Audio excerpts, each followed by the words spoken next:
Hello, I'm Suzanne Bouffard. I'm a writer and developmental psychologist, which means that I write about education and child development in a way that brings research and best practices to bear on problems facing schools and families. In what I do, solutions journalism is a great frame because I'm always looking to get under the hood to understand not just whether a solution works, but why it works.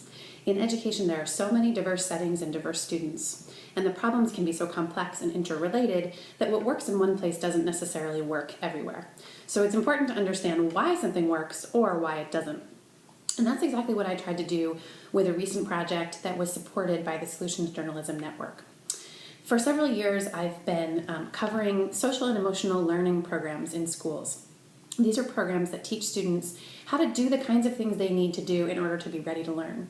It includes things like managing frustration and anger and other difficult feelings, getting along with others, listening, paying attention, communicating in a classroom. Sometimes people refer to those as non-academic or non-cognitive skills. And there have been a range of social and emotional learning programs that have been around for decades, and they help students and teachers.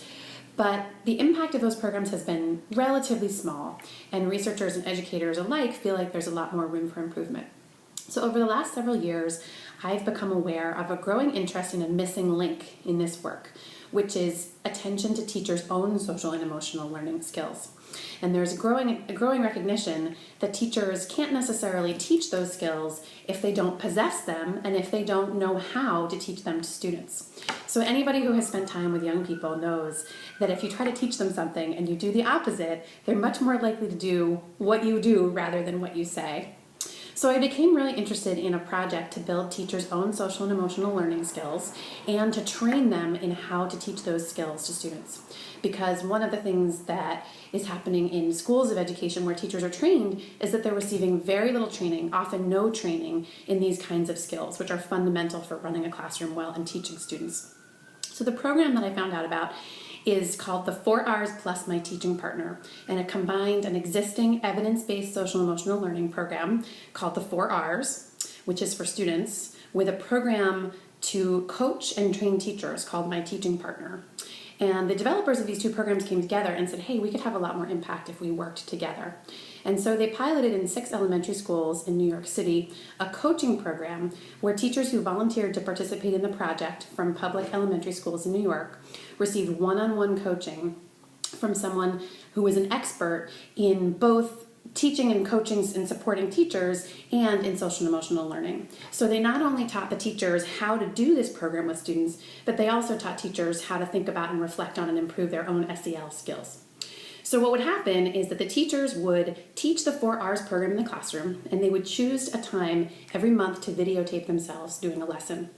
And then they would send the videotape to the coach, who would watch it, identify a few clips that they thought were really interesting and showed some of the teachers both strengths and challenges, and then write a set of reflection questions for teachers to help them think about what they could do differently. And the coach and the teacher then sat down together and talked about what they saw.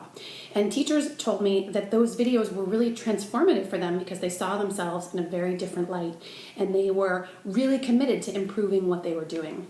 I heard some really, really compelling stories from teachers about things they recognized in themselves. For example, that they had difficulty sometimes communicating with students in the way that they meant to, or that their tone came across frustrated. And they told some wonderful stories about the way it changed them and the way they changed their students.